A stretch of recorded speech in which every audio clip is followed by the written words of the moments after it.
Seja muito bem-vindo ao nosso Move On Cast, decisões que movimentam humanos e seus negócios. Que é óbvio, não tem negócio sem humano e humano sem negócio também não vive. Então a gente precisa unir os dois. E aqui nesse conhecimento integral eu tenho como meu parceiro de host aqui, meu anjo Gabriel. Gabriel, tudo bem aí? Tudo ótimo, uma grande alegria para você, espectador que está nos acompanhando nessa grande jornada de histórias motivadas por pessoas relevantes, como elas constroem o sucesso, as decisões intencionais, né, Fernando? E hoje eu espero que você não trema na base, porque tem um gigante aqui hoje. Hoje é jogo de playoff. Hoje é jogo sério com Carlos Benites, esse cara que é um querido, ele é muito simples na forma de ser, sempre simpático, sempre agradável com a gente. Provavelmente não tão agradável assim com certas pessoas lá na empresa. Mas Carlos é um ícone, um cara, uma referência né, no nosso mercado e tem sido uma pessoa que muita gente se inspira, né? E tem falado bastante sobre ser humano. Vi vários podcasts seus que falam sobre o lado humano, da resiliência, enfim, de várias coisas que estava trazendo e que espero que você traga aqui para nós no Move On Cast hoje. Bem-vindo. Obrigado, Gabriel. Obrigado, Fernando. Na verdade, tem que ser humano, porque quando você não tem dinheiro, você tem que tirar de alguma coisa. E é só de você que você tem. Você tem 2 braços e 2 pernas. Eu lembro quando eu era mais novo, tinha um pai de um amigo meu que eu fui lá para ver se ele investia numa operação. Eu devia ter uns 22 anos, 23 anos. Aí eu falei, puxa, eu estou precisando de capital. Ele virou para mim e falou aqui, seu capital são seus braços, suas pernas e sua cabeça. O resto não é capital. E são as coisas que vão marcando a sua vida. A gente, né, esquece isso, né? E eu sempre falo que o melhor investimento que você precisa não é de dinheiro, é de cliente. Porque se o teu negócio é bom, você faz dinheiro. Se o teu negócio é ruim, não é dinheiro que vai fazer ficar bom. Então, é sempre bom você ter cliente ao invés de dinheiro. Um dia que vieram me comprar, né, tentar me comprar ou fazer uma proposta, e eu deixei bem claro o seguinte, o que você vai fazer com a minha empresa no dia seguinte que você me pagar? A maioria não sabe o que falar. Não sabe responder. Né? Falei, o que você vai fazer? Tá. Quantos clientes você tem para me agregar? Eu não quero saber quanto você vai me pagar. Quantos clientes você tem para me agregar? Quantos clientes seus viriam para dentro da minha plataforma? Não tem cliente. Então, o dinheiro ele não é relevante. Se você analisa por esse lado, o dinheiro não é relevante. Então, quando eu comecei e eu não tinha dinheiro, eu precisava usar os braços e as pernas. Eu aprendi a fazer isso até hoje. E eu continuo fazendo isso até hoje. Então eu gasto muito pouco e faço muito. Que show. Olha só, eu trabalhei uma vez numa empresa, que não vou citar o nome aqui, sei lá, porque poderia até citar, mas não vou citar, é grande, gigante hoje. E eu vi ela nascer. E eu lembro que a gente montou o escritório, começou a trabalhar ali, a primeira coisa que o cara fez foi vender e buscar um cliente. Eu olhei assim, mas não está pronto nada. Eu era moleque ainda. Eu falei, mas não tem nada pronto. Ele falou assim, não é sobre estar pronto. É sobre ter um cliente. Olha só que louco. Mesma coisa que você falou. Eu ouvi, não tinha entendido desta forma que você colocou, mas é bem colocado. E aí, conta um pouquinho desse início seu, que eu acho que vale muito a pena dessa... Você montou, você começou com a BMP, quando, o que teve antes? Eu acho que vale a pena. Eu acho que muitas coisas você é levado por exigências das suas deficiências, ineficiências e por exigências de mercado. Você é levado a alguns caminhos. O que você precisa é encontrar um melhor caminho. E, de repente, aquele caminho que não é tão bom, você tem que fazer ele ficar bom, porque é a única coisa que você tem. Tá? Então, eu trabalhei no Mercantil de São Paulo, trabalhei no Banco Francês e Brasileiro, trabalhei no Safra, trabalhei na Cutia Trading, que montou uma financeira lá nos anos 90. Aí, em 1999, teve desvalorização da moeda, a operação da Cutia Trading fechou, eu saí, me dispensaram, né? Aquelas coisas que você acha que não acontece, acontece sim, até que os caras que têm sucesso foram mandados embora. O Garantia, por exemplo, não quis me contratar, achou que eu não tinha perfil. Às vezes entendeu? É por isso que teve sucesso. Exatamente. Eu queria trabalhar no Garantia e eu fui entrevistado pelo Jorge Paulo Lema. Eu não tinha a mínima ideia que era o Jorge Paulo Lema. Eu só descobri 5 anos depois que eu vi ele na televisão. Pra você ter uma ideia. Olha só como são as coisas, né? E aí eu, depois de ter morado em 96 nos Estados Unidos, eu tinha algumas ideias relacionadas à internet vinculada ao mercado financeiro. E eu montei uma plataforma de financiamento de carro. Só que eu não tinha dinheiro para financiar, então eu era correspondente bancário. E essa plataforma captava financiamento de automóveis na internet. Qual que era o problema? não tinha clientes na internet, né? Em 1999. Tinham boas ideias, que eram as .com, não eram fintechs ainda, não se falava, não se usava essa nomenclatura. E aí eu montei a Cred Carro, que era uma plataforma para financiar automóveis. E se eu tivesse uma cabeça de hoje, obviamente aquelas histórias contadas, né? E de enxergar o meu business como B2B, não um B2C, talvez eu tivesse um baita sucesso naquela época. Porque naquela época, toda a área de, pelo menos, financiamento de automóveis que eu estava vinculado, que eu tinha trabalhado, era totalmente manual. Era fax para lá, fax para cá, para você ter uma ideia. Eu recebia a proposta online e preenchia na ficha cadastral do banco de quem eu era correspondente e mandava por fax. Aí o banco devolvia a aprovação por fax e eu montava bonitinho um e-mail e mandava para o cliente: seu crédito está aprovado. Na mão. Na mão. Tudo na mão. Tem um ponto interessante. Eu estava passeando com você em Ibirapuera, porque o podcast ele dissemina conhecimento, né? Tava ouvindo algumas reflexões que você compartilhou com outros colegas e trouxe uma bem interessante, que o empreendedor ele nunca quebra, ele sempre aprende. Qual foi o maior aprendizado que você teve nessa trajetória de 25 anos, correto? Gabriel, isso eu acho que são características de cada pessoa. Isso não está dizendo se a pessoa é capaz, se ela é bem qualificada. Eu acho que são características. Você tem que querer muito aquilo. Muito. Porque você vai ser o tempo todo minado. De todas as formas possíveis. Até hoje eu sou.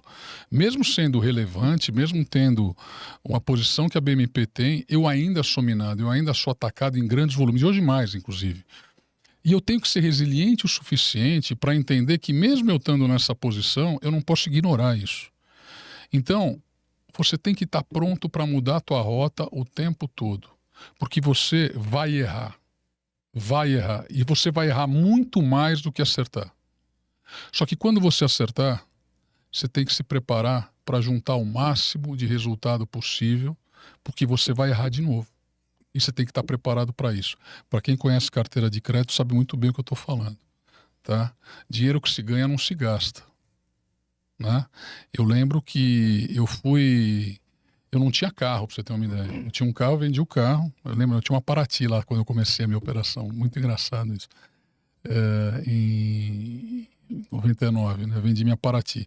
Mas agora, há poucos anos, eu não tinha carro. Não tinha. Não gastava dinheiro. Tudo estava dentro da empresa. Porra, mas você pode comprar o carro? Eu posso comprar 50 carros. Mas o meu objetivo é outro. Você não desvirtua do seu objetivo. Você tem que estar focado. O empreendedor ele tem que estar focado naquilo o tempo todo. Por isso que acontece muitas vendas de empresas, né? Algumas vezes realmente por necessidade de financeira, algumas vezes por falta de herdeiros, mas a grande maioria é por cansaço. O cara tem um bom negócio, mas ele cansou. Por que cansa? Porque cansa. Eu canso também. Só que eu acordo no dia seguinte, aí eu posso falar um palavrão, né? Eu ligo foda-se e vou de novo. E continuo construindo de novo. Entendeu? Então, eu acho que isso é o grande aprendizado. Quando eu não tinha a quem e ao que recorrer dinheiro lá embaixo, no começo, lá 2000, 2001, a única coisa que eu podia fazer era acordar de manhã e trabalhar de novo, porque eu não podia me lamentar. Ah, não deu certo. Ah, ninguém quer comprar nada de mim. Ah, eu não consigo um cliente. Puta, o que resolve isso? O que resolve isso? Como vocês sabem que eu fui jogador de basquete, o jogo só acaba no último segundo. Aliás, teve agora um jogo semana passada do Lakers com o Chicago, que foi a coisa mais incrível que eu já vi na minha vida. E olha que eu já vi coisas bem incríveis, mas essa eu nunca vi. Tá? Então, conta pro ignorante de basquete aqui. Cara, faltava 12 segundos, o Lakers estava ganhando de 5 pontos do Chicago. O Chicago atacou, fez uma cesta de 3. O LeBron James foi bater o lance livre, totalmente desleixado, soltou a bola lateral, o Chicago pegou a bola, meteu de 3 de novo, 106-105, passou na frente. O Lakers em 6 segundos foi lá, fez 2 pontos, acho que 117-116. O Chicago em 3 segundos saiu batendo bola do meio da quadra, o cara meteu 3 pontos. Ele fez 12 pontos. Em 3 segundos. Em 12 segundos. 12 segundos. Caraca. 9 pontos em 12 segundos. Cara, e isso é o que acontece nas empresas. Quer dizer, o que eu não podia ser era burro, e isso eu sabia. Não, eu vou tentar, mas não faz o mínimo sentido. Né? Então eu sempre pesquisei muito, e era muito engraçado, porque a gente sempre começa no crédito, e é bom falar, porque o Fernando, o negócio dele é esse. Eu lembro que os caras falam, pô, mas como é que você sabe tanto? Cara, eu trabalhei até 2000 até 99 em banco, então eu trabalhei até os 28 anos, não tinha como eu ter aprendido tanto em 6, 7 anos de bancos que eu trabalhei, porque eu era operador, eu era vendedor de financiamento, eu não era nada mais do que isso. Então eu não trabalhei na área corporativa, eu não trabalhei em retaguarda, não trabalhei em back-office. Como é que eu conheci tudo? Quando eu fui correspondente, eu pegava uma proposta, mandava para o banco. O banco me devolvia uma resposta, aprovado ou não. Aí eu mandava a mesma coisa para o outro me devolvia outra resposta. Falei, porra, tem alguma sinergia aí. E aí, como eu trabalhava com vários bancos, era correspondente de vários bancos, eu tinha a resposta de todos eles. E a partir dali eu comecei a construir a minha. A sua própria. E comecei a interpretar a posição deles baseada em volume de negócio, segmento de atuação, taxa de juros aplicada, porque a precificação é extremamente relevante, não é só análise de crédito envolve precificação. Todo mundo acha que é só analisar crédito bem. Não é, não. Se você não precificar direito, você dançou, amigão. Tá? Você pode ter um baita numa análise de crédito, sem precificação, dançou. Então eu comecei a olhar e falar, existia sinergia em risco-retorno. Risco, resultado, expectativa. Então eu lembro, o Banco Alfa era um banco mais conservador, o Banco Itaú estava ganhando o mercado, ele estava saindo com aquele digital, né, com a plataforma, primeiro banco entrando no digital.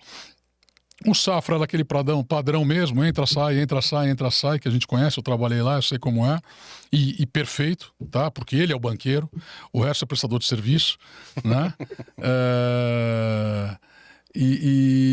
Então, isso daí me fez aprender. Então, hoje, quando eu construo as políticas de crédito para as empresas, eu falo assim, o que você quer fazer? Você quer ganhar dinheiro? Você quer vender mais do que você está fazendo? Você quer vender mais produto?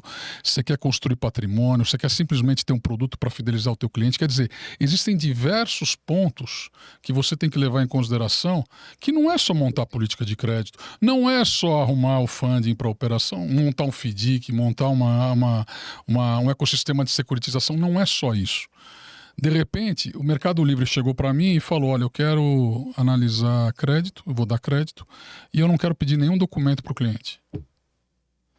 Aí você fala, porra, tá errado, né? Primeira coisa. E aí eu lembro que eu tinha um evento, e eu pedi para um evento da Alquibar. Eu levantei a mão e falei, ó, quem aqui analisaria e aprovaria crédito para um cliente que não te entregasse nenhuma informação, nenhum documento? Todo mundo olhou assim. Ninguém, obviamente. Ele tinha só faturamento de vendas. Mas naquela época, 2016, 2017, era algo que oscilava muito, não era um negócio constante comercial como é hoje. A gente está falando de 2017, mas são 8 anos, é uma relevância muito grande. E eu analisei tudo isso. Primeiro eu tinha que encaixar no regulatório, né? Como é que eu vou fazer isso dentro do regulatório? E eu tinha que achar alternativa. Porque é o seguinte, eu não vou perder esse cliente, acabou. Não existe, eu vou achar como fazer isso. E eu vou construir dentro do regulatório. E aí eu encontrei um negócio lá que tinha no Banco Central, que hoje não tem mais, talvez esse seja um dos motivos, cliente eventual, cliente recorrente. Não era uma nomenclatura usada. E quando você olhava o que era compliance, o que eram regras, o que eram obrigações, era aquilo que o Itaú fazia, era aquilo que o Bradesco fazia, era aquilo que esses bancos faziam. Ninguém olhava o regulatório, as pessoas olhavam o que os bancos faziam.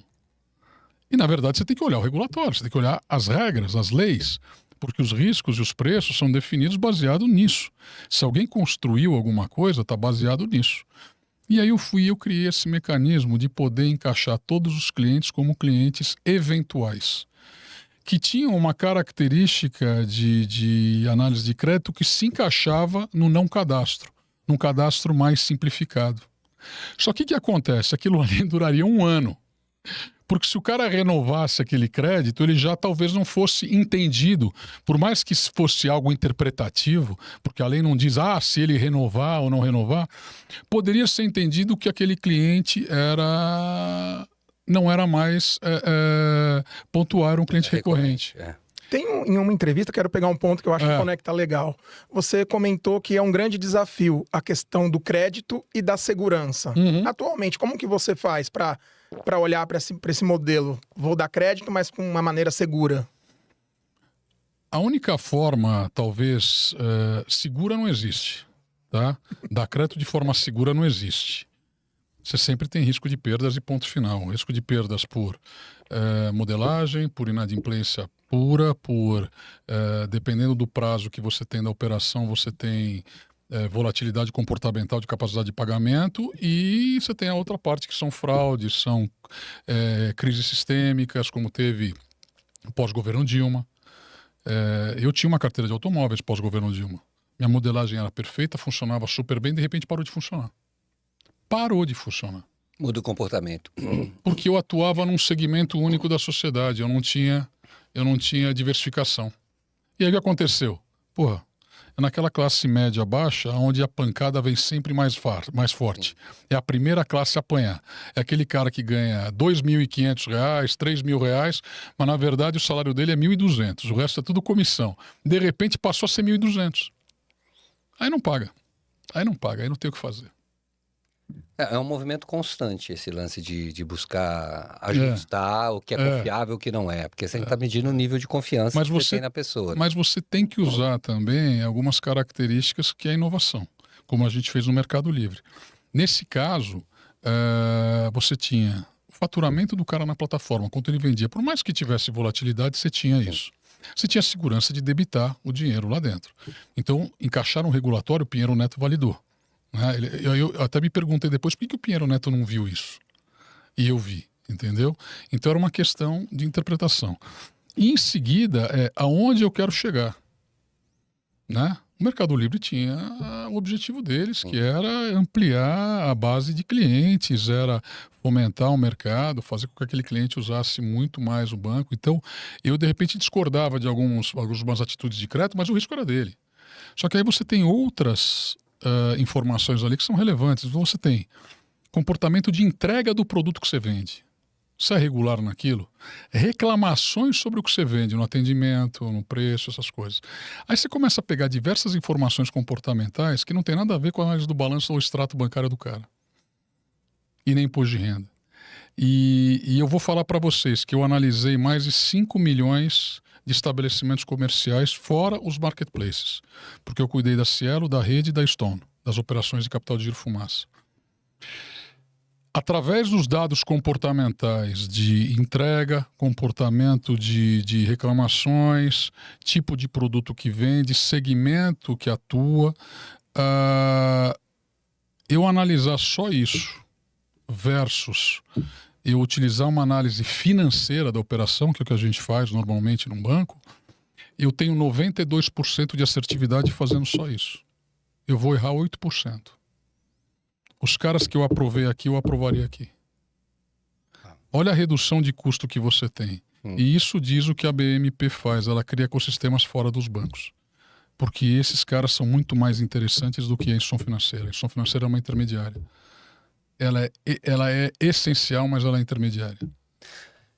Acho que para quem não ouviu a apresentação que você ia fazer dele, a frase, eu acho que não, porque você já conhece, mas acho que é legal você falar o que a gente precisa falar sobre o Carlos aí. Olha que interessante, o Carlos Eduardo Benites é CEO da BMP, é um empreendedor que acumula vasta experiência no mercado de crédito após o início de carreira trabalhando como executivo no mercado financeiro, atuando no Banco Mercantil de São Paulo. Em 2009, fundou a BMP Money Plus, correto? Instituição financeira referência no mercado digital com processamento de operações de crédito para suas próprias plataformas. Em 2018, teve uma de suas plataformas, Popcar.com.br, escolhida pelo maior evento mundial de tecnologia financeira do mundo, a Money 2020. Ou 2020 para os mais íntimos. É, a mesma coisa. E como iniciativa de referência no segmento. Em uma das suas entrevistas, você comenta o BaaS, né? O Bank as a Service. E aí fizeram uma pergunta brilhante para você. Eu gosto de perguntas. Se fosse tangibilizar o que é o BMP, você falou que é o banco da montadora, é isso? Ele é um banco... Eu sempre analisei quando... Como é que começou a história? Eu achei muito interessante. Tá? Um dia, uma gestora falou, eu tinha lá a operação de financiamento de carro e tinha um pedacinho que fazia o CDC, que hoje tem um nome lindo, Buy Now, Pay Later. Né? Diferente, não, produto novo. Aí o cara ligou para mim e falou, Calau, você emite uma CCB para mim? Eu perguntei, porque você quer financiar um carro? Quer comprar um carro? Não, é para uma operação minha aqui. Eu, caramba, que é isso? Como assim? Isso foi 2013, eu acho. E aí fui lá ver, cara, a CCB acho que tinha umas 150 páginas, acho que a gente ficou umas 3 horas assinando, só pra você ver como era. Era complexo o negócio, era uma operação imobiliária, e aí envolveu o BRL, junto ao BRL, falou, pô, mas espera aí, como é que emite isso, vende isso, compra aquilo? Isso... E no final, eu parei ali e falei, cara, porra, eu só preenchi um documento, assinei, registrei no meu balanço, vendi e peguei 20 mil reais. Pô, eu não sou cartório, cara. Eu estudei. Aí minha mãe fala assim, filho, você fala inglês, você pode arrumar uma coisa melhor. Eu estudei, eu trabalhei, eu montei um negócio pra virar cartório. Nada contra os cartórios, mas eu queria um negócio mais complexo. E só que eu vi que esse negócio era legal. Eu falei, peraí, eu não vou fazer só isso, eu vou fazer isso somado à inteligência toda que eu construí nesses anos todos. E aí eu comecei a ver o seguinte, você tem o banco Volkswagen, você tem o banco da Caterpillar, a Cat Financial, você tem a Dell Financial. Qualquer empresa pode ter a sua própria plataforma para fidelizar a venda dos seus produtos, para aumentar a venda dos seus produtos, para facilitar a venda dos seus produtos. E a interpretação foi num dia que eu fui montar uma operação, isso tudo no manual ainda, antes do digital, para uma empresa de máquinas têxtil. E essa máquina, ela tinha lá uma inteligência que o cara desligava à distância a máquina se o cara não pagasse. Era muito legal o negócio. Só que é o seguinte, qual que era a discussão dele? Eu falei, cara, eu estou importando aqui um monte de máquina e quem me financia é o banco, né? Acho que, se não me engano, ele falou que o Santander financiava para os clientes dele. Só que é o seguinte, eu estou enfiando um monte de dinheiro que eu pego como capital de giro, compro as máquinas. Se amanhã o Santander resolver não financiar mais, eu estou ferrado. Porque eu vou ter que pagar o Santander e vou ficar com um monte de máquina sem poder vender, porque não tem ninguém que vai conseguir comprar sem financiar, porque era uma máquina cara. Falei, porra, tá aí um detalhe importante, né? Essas observações que você tem. Toda empresa tinha que ter o seu braço financeiro para validar as suas operações.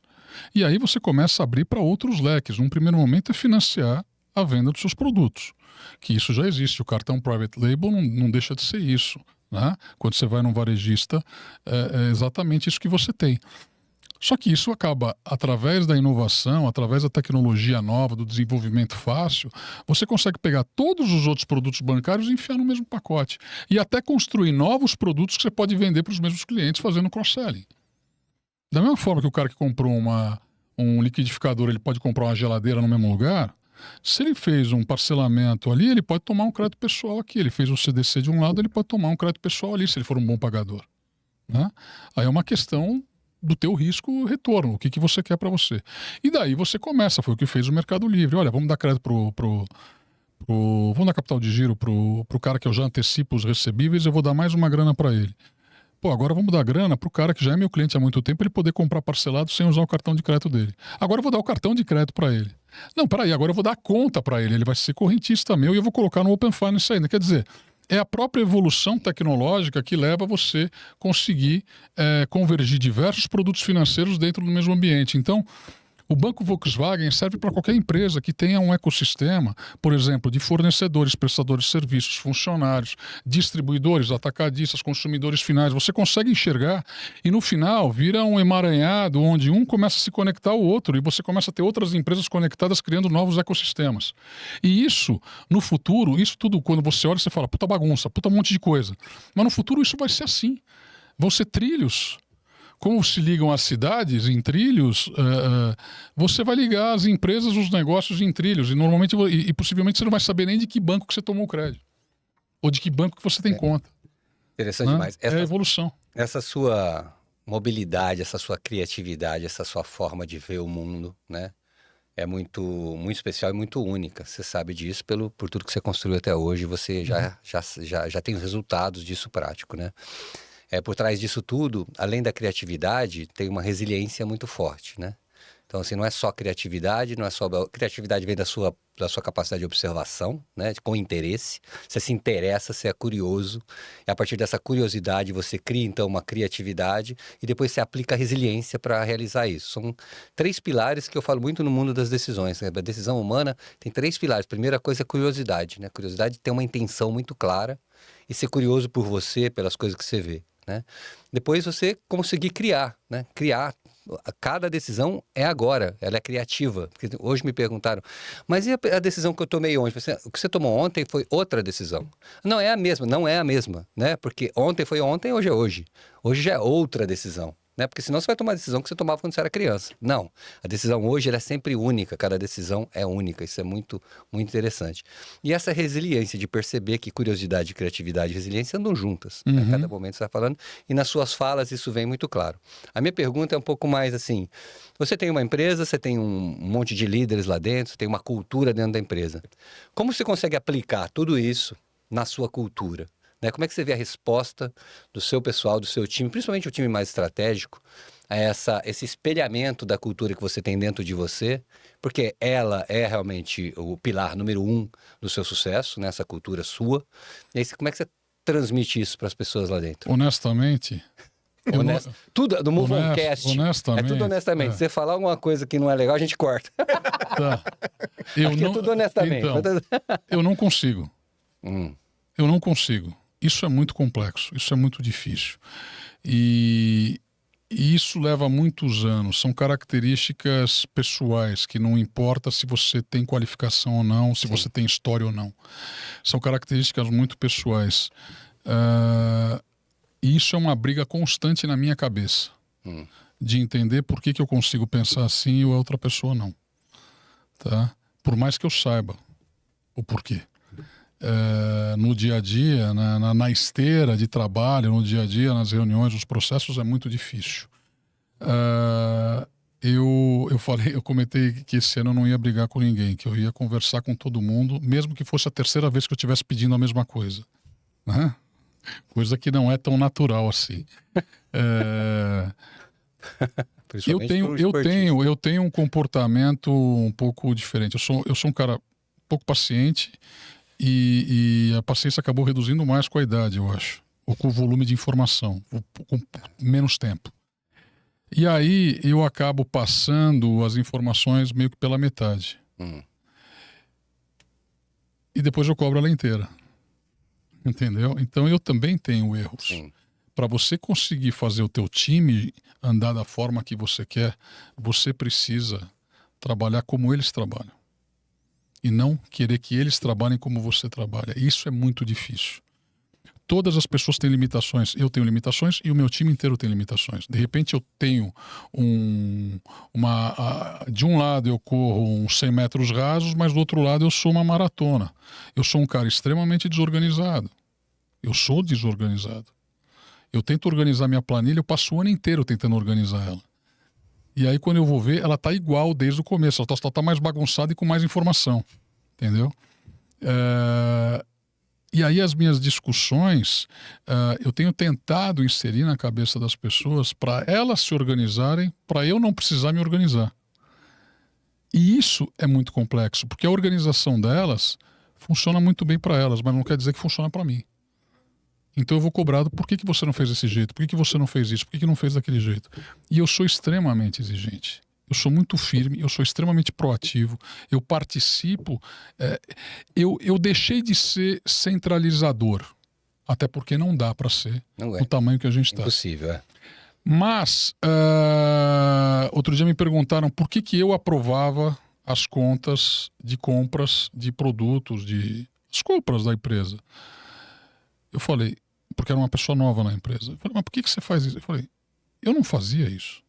Eu só tomei de volta isso há 6 meses porque fizeram merda. Porque se não tivessem feito, eu não teria trazido para mim de novo.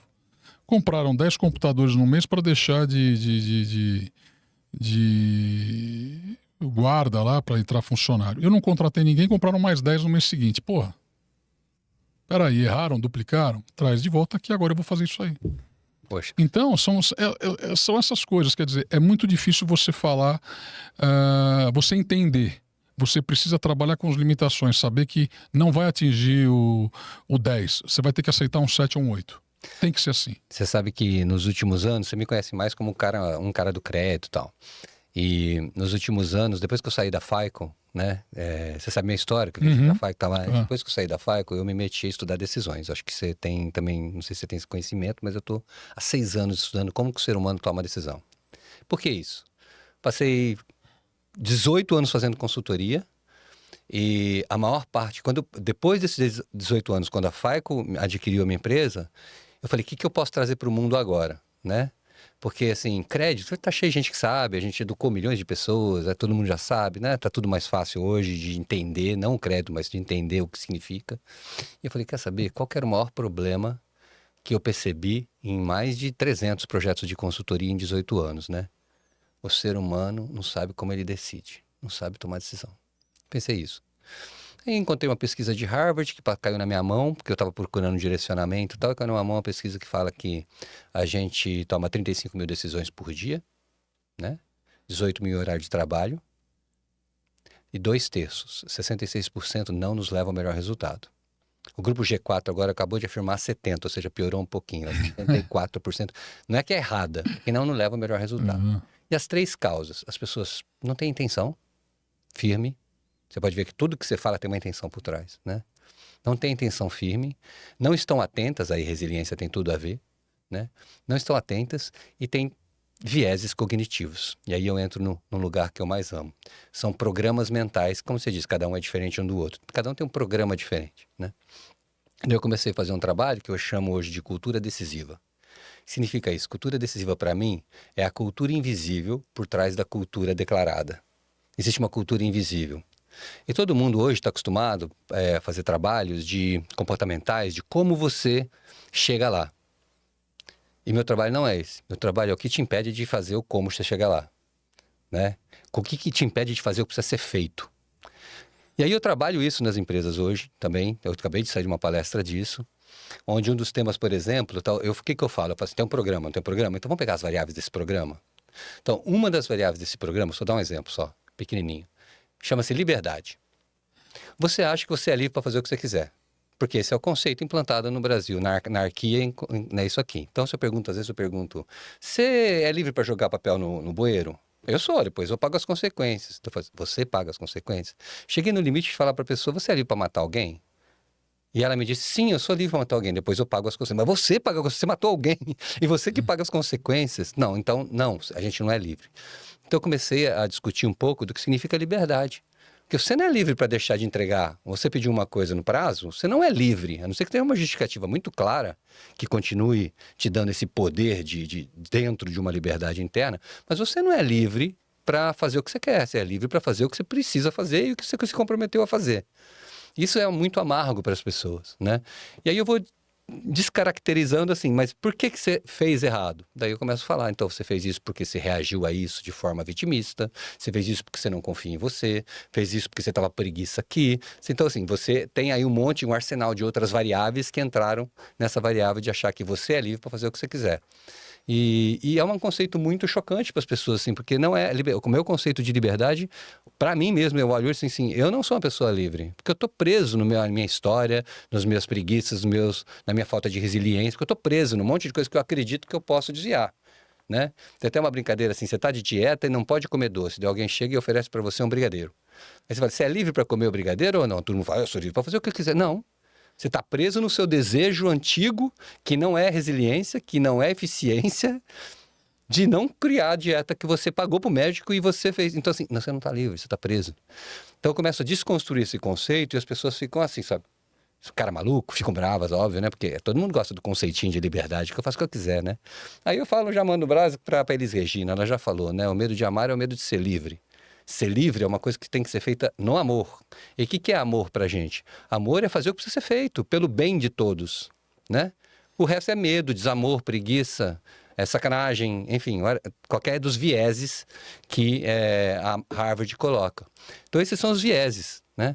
Você não conhece os dados que estão na sua base de dados da sua mente, aí isso aqui fica cuspindo decisões o tempo todo e essas decisões não são analisadas, você não observa, você não tem curiosidade sobre você acaba não criando nada, você acaba repetindo a sua atitude sempre. Ah, eu já sei que o Carlos vai pedir isso, e aí, tudo bem, depois ele pega para ele. Essas coisas são na cabeça das pessoas, minhas e todo mundo, enfim. Então, acho que é interessante você falar isso, que cabe esse lugar da gente prestar atenção. Porque o que significa resiliência, né? Porque eu acabei de falar, liberdade igual resiliência. Falei agora isso. Olha que louco, ser livre é ser resiliente, para exercer o seu propósito, a sua intenção.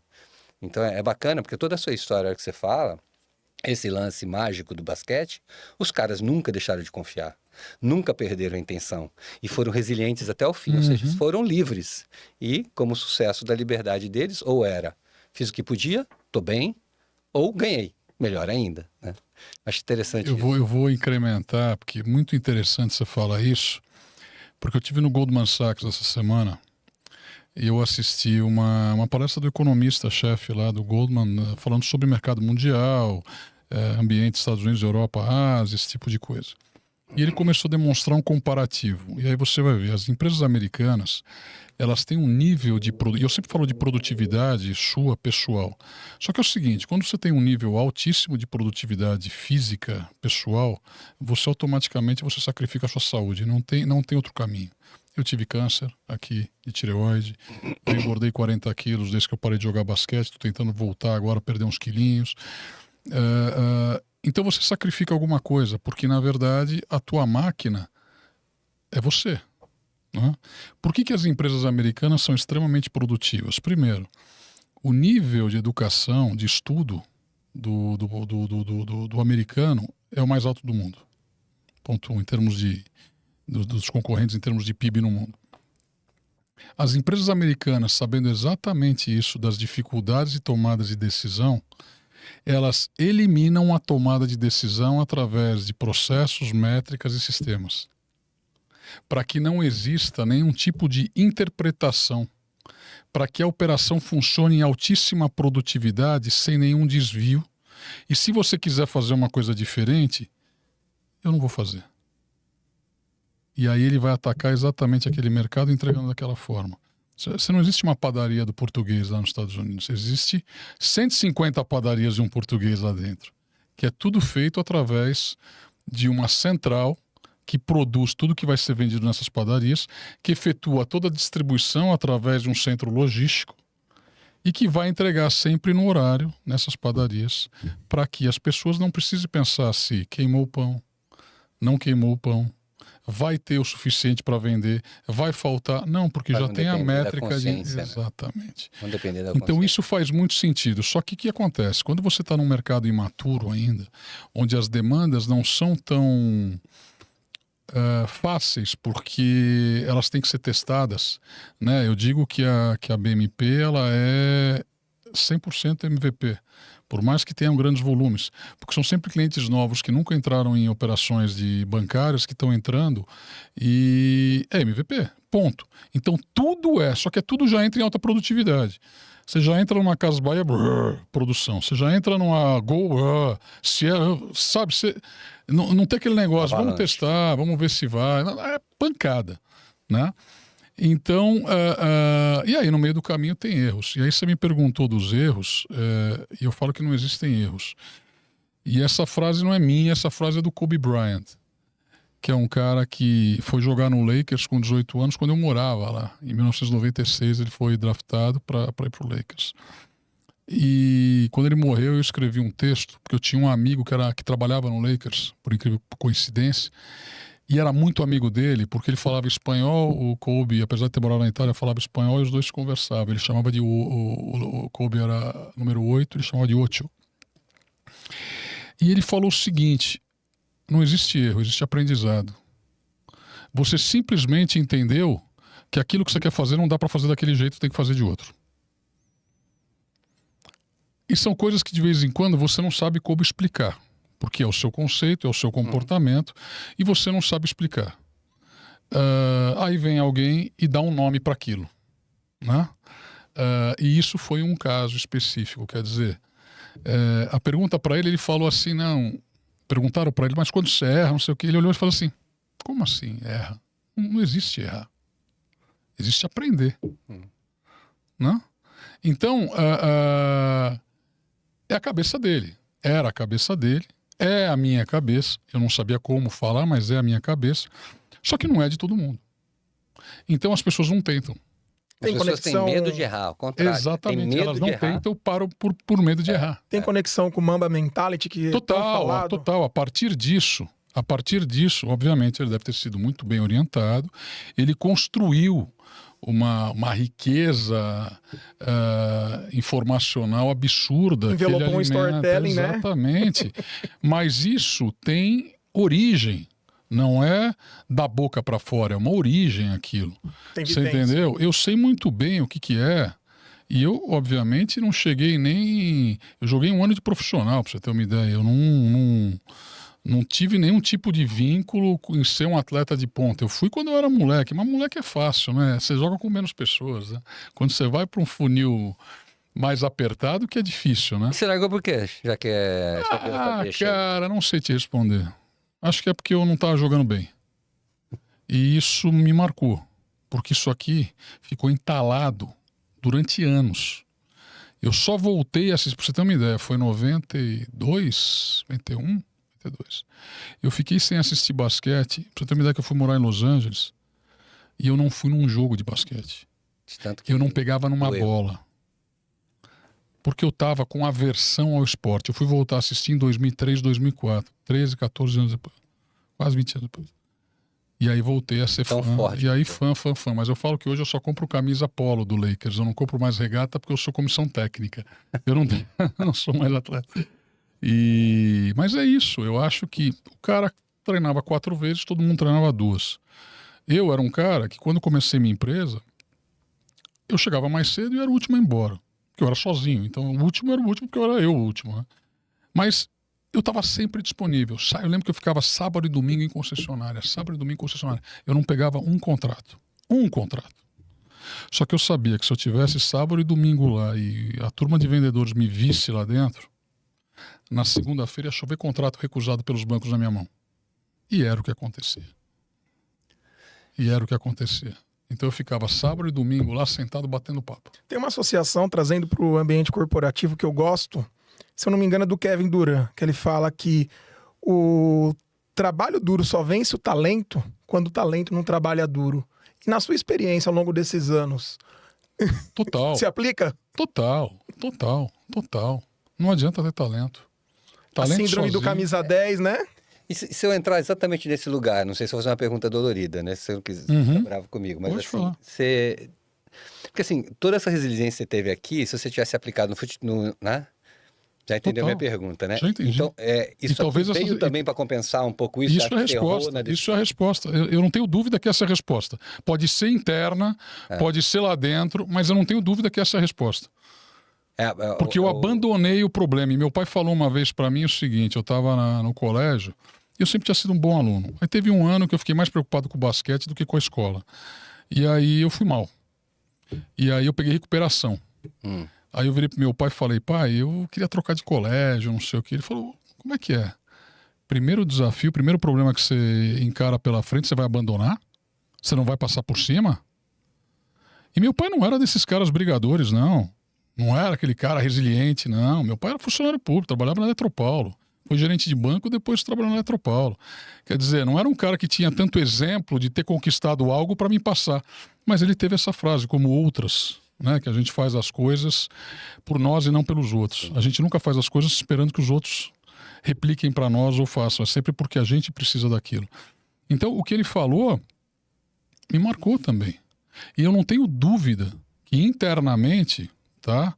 No meu inconsciente, a minha resiliência no trabalho está totalmente vinculada a eu ter abandonado e ter me machucado muito lá atrás. Não tenho dúvida. Você sabe que é gostoso quando nós estamos numa troca colaborativa. Eu não sei se é um podcast, um MBA, você, espectador, vai ter que nos ajudar a entender isso. Mas o host, o facilitador, ele tem só um momento chato nessa gravação. É o momento quando tá chegando, afinal, um papo tão bom, né, Fernando? Tem muita você que está assistindo, tá vendo que tem muita emoção, tem muito conceito, muitas frases de efeito de uma pessoa que é verdadeira, né? Que eu acho que se tem uma característica, se é simpático ou antipático, não interessa. O que interessa é que você é verdadeiro, né? Eu acho que isso, para mim, é uma das características mais profundas, porque às vezes a nossa verdade até sai distorcida, mas é a nossa verdade naquele momento. E como você... Às vezes a gente faz coisas que a gente sente, assim, o tal do erro, mas na hora você vira a passagem do erro.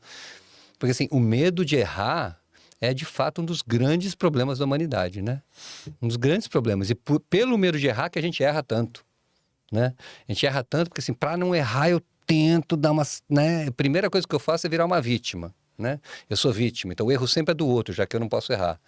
Então, acho que é muito interessante essa autenticidade e me mexeu um pouco comigo aqui emocionalmente quando você falou que largou e eu já tinha ouvido toda a história, já te conhecia também, mas para quem não conhece tanto assim, você fala, cara, ele fez isso justamente para se curar. Compensar. Se curar, na isso. verdade, né? É uma cura, é um processo de não cura. Não tenho dúvida. Né? Um processo Eu tenho os meus mantras aí, os meus pensamentos do porquê das coisas acontecerem. Eu acho que quando você vai ficando mais velho, você vai entendendo que nada é por acaso. Sim. Né? Tudo é uma consequência. E quando a gente fala isso, o cara fala, nem vou fazer negócio com esse cara, que esse cara é meio maluco, né? Mas é que talvez não tenha passado por todas as experiências. E te falo o seguinte, você imagina se a turma não se ninguém tivesse medo de errar. Cara, o mundo tinha acabado já. É até bom que tenha gente com medo de errar. É que o professor Cortella, ele traz uma reflexão que eu gosto. A diferença de medo e pavor.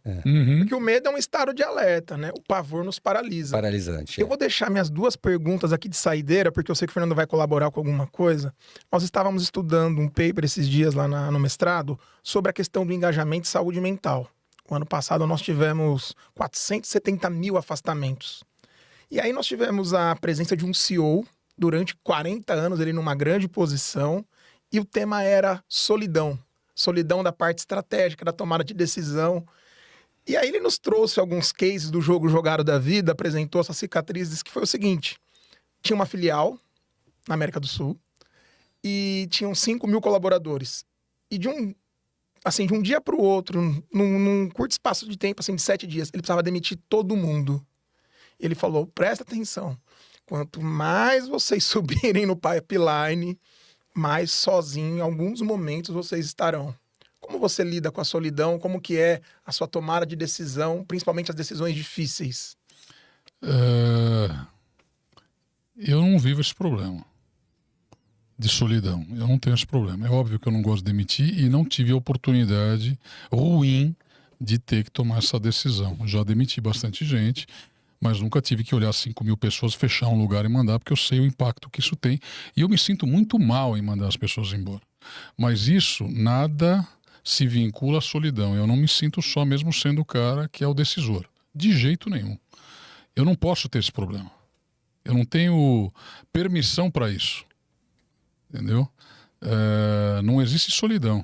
E se eu tiver solidão, eu não tenho problema nenhum em descer 2 degraus, ir lá e perguntar o que acha e perguntar pra gente de fora, gente de dentro, pesquisar. Eu pesquiso pra caramba, apesar de não ser um estudioso, eu pesquiso pra caramba. Eu busco informações para ver tomadas de decisão de várias pessoas. Eu estudei na minha... Quando eu falo estudei, parece que fiquei 2 anos, né? Fiquei uns 3 dias. Porque eu precisava entender como que a cabeça dos caras grandes, de grande sucesso, de grandes empresas, que precisam inovar o tempo todo. E tem times grandes, muito maiores que o meu. E eu fui ver como é que eles delegam, como é que eles distribuem a comunicação e qual é a posição deles. E eu vi os caras que foram fantásticos, de Elon Musk, a Mark Cuban, a Jeff Bezos e não quero nem me comparar, mas eu tive que ir no andar de cima. Não adianta eu querer ver o cara lá de baixo. Eu tive que ir lá em cima. E aí eu percebi que eu não estava errado. Não tem essa, amigão, de delegar. Você tem essa de solicitar que seja feito e dar as iniciativas. Mas você vai ter que continuar dando as coordenadas da tua empresa, ou você ou o teu board vão ter que entrar o tempo todo, porque o mercado é mutante, principalmente quem está em inovação. Não adianta você determinar, não existe planejamento estratégico. Eu faço e nem olho. Eu nem olho isso. Existe organograma? É cronograma. Eu falo assim, cronograma. Um monte de nomezinho de um lado na coluna, um monte de numerinho que são os dias. E aí, cada dia que você cumpre, você põe um xizinho. Eu quero ver isso. Cumpriu? Vamos para a próxima etapa. Você pode até ter um planejamento de longo prazo, mas você pode ter certeza absoluta que você não vai cumprir. Ou vai cumprir e passar muito. Porque tudo vai depender de como o mercado vai te conduzir, principalmente na inovação. Não é você que movimenta o mercado, é o mercado que te movimenta. A não ser que você seja a Tesla, a não ser que você seja o X, porque esses caras conseguem se movimentar pelo tamanho. No meu caso, esquece, eu vou me movimentar de acordo com o meu crescimento. Eu falo que parte é força e resiliência, parte é orgânico. Porque o mercado está indo para o digital e eu estou acompanhando o movimento. E eu estou crescendo junto. A onda está me levando, eu estou surfando bem a onda. Em algum momento, os caras grandes vão se aproximar de mim. Porque não tem como eles deixarem essa receita para fora. Eles vão se aproximar. Mas nesse momento, eu já criei mais 2, 3, 4 modelos de negócio diferentes que eles também vão ter que correr atrás, porque eles são muito grandes para andar na mesma velocidade. E quem é do meu tamanho vai ter que trabalhar mais que eu. E isso é muito difícil. Eu duvido que trabalham 12, 13, 14 horas por dia, todos os dias. Não trabalha, não aguenta. Não é todo mundo que aguenta. Criar, inovar, o tempo é difícil. Vamos dizer que eu não sirvo para um monte de coisa. Para um monte de coisa, inclusive para continuar jogando basquete. Mas para isso eu sirvo. Um sonho que você tem, pessoal, para realizar nos próximos 5 anos? Eu brinquei outro dia, quando me perguntaram isso, eu falei, eu vou comprar o Itaú e o Bradesco. Não. Não vai acontecer, porque é capaz de ter que cortar isso aqui, porque é capaz de eles ouvirem e não levarem bem isso aqui. Mas um dia me perguntaram o que eu faria se eu vendesse a empresa por $1 bilhão. Primeiro que eu falei, alguém pode achar que a minha empresa vale $1 bilhão. Eu não acho.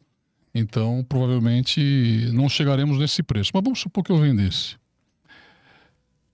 Eu faria um Pix, na verdade um FedNow, na conta da Jeannie Buss, presidente do Lakers, e compraria 15%, mandaria o dinheiro, direto, 100%. Aí eu ia ficar lá assistindo meus jogos, meio velhinho lá. Não tem, o Jack Nicholson já não tá mais indo, já meio que... Do lado lá da turma lá, outro dia eu fui assistir o jogo lá, tava o Leonardo DiCaprio sentado 2 cadeiras pra frente, ia ficar com a minha turma ali sentado assistindo o jogo, e o resto do dia não ia ter o que fazer, ia ter que achar alguma coisa pra fazer. Né? Mas seria um sonho, mas é um sonho tipo, eu não sonho com isso, mas seria divertido. Isso não é bem um sonho, né? É uma diversão. É uma diversão. Assim, a gente pode te colocar como um atleta do mundo corporativo. Ou frustrado, um atleta frustrado do mundo corporativo. Não, você é um atleta do grupo, porque recuperou a frustração e transformou isso em ouro, né? É isso aí. Obrigado por estar com a gente aqui hoje. É muito especial essa presença sua e a gente se sente honrado aqui de receber um cara tão bacana e com tanta resiliência. É um exemplo para todo mundo que está assistindo aqui com a gente, né? E para nós também, né, Gabriel? Muitas coisas já mexeram comigo aqui, eu acho que com você também. E obrigado, né? Agradecemos muito. Gabriel. Minha avó me ensinou um princípio que a humildade antecede a honra. Só sabe ensinar quem tem humildade para aprender. Vou deixar uma saideira, porque o nosso propósito é exatamente como os humanos constroem o seu sucesso. Qual é hoje o seu conceito de sucesso? O que é sucesso para você? O sucesso é eu poder concretizar aquilo que eu imagino para os meus negócios, para a minha família. A minha família ter condições de fazer o que ela gosta de fazer. A minha filha ter condições de seguir a vida e possivelmente a carreira dela, que ela quer ser presidente do banco do papai. Então, mas ela tem um chão pela frente ainda. E eu me sinto muito bem, apesar de ser minha obrigação entregar um produto bom, entregar um negócio bom para o meu cliente, é minha obrigação. Eu não preciso de tapinha nas costas nem parabéns, eu preciso entregar. Eu fico feliz quando as coisas saem perfeitas. E eu fico puto se sair uma vírgulazinha que não está perfeita, mesmo que o cliente nem perceba. Né? Porque eu acho que eu podia ter dado mais. Eu não sei se isso é bom. Eu ia perguntar, nesse lugar, você acha que você se exige um pouco demais? Com certeza. Com certeza. É a Eu não sombra- sei, eu é a não sei se isso é sombra bom. do perfeccionismo. Eu não sei. Né? Para os A clientes é ótimo. excelência e o perfeccionismo Para os são... clientes é ótimo. Sim. Para mim, eu não sei se é bom. Mas eu tenho conseguido agora, um pouquinho mais velho, equilibrar um pouco mais isso. Eu dou umas respiradas mais fundas. Eu coloquei uma reza dentro do banheiro da empresa, da minha sala. Então, quando eu começo a ficar meio... Primeiro eu vou de manhã, quando eu chego, vou no banheiro, faço um suquinho ali. Me deram um suquinho que falou que emagrece, não sei, porque você toma, você engorda, você não emagrece. Aí eu chego lá, dou uma lidinha na reza. Aí tem dias que tá meio tenso o negócio, eu volto pro banheiro, sento lá no banheiro, dou uma lidinha. E tem ajudado, vamos dizer assim. Não podia terminar melhor, né? Rindo. Gente, aqui é para rir também. Obrigado pela participação de todo mundo. O Gabriel encerra pra gente o nosso Move On Cast com o querido Carlos Benites aqui. Obrigado, gente. Obrigado mesmo. Muito obrigado. Obrigado, Gabriel. Obrigado. Obrigado, Fernando. Obrigado, Fernando. Para você que nos acompanha, espectadora, espectador, esse é o Move On Cast. Compartilha, comenta, envia para as pessoas esse MBA, ou você pode chamar de episódio, como achar melhor. Até mais. Tchau, tchau. Até mais.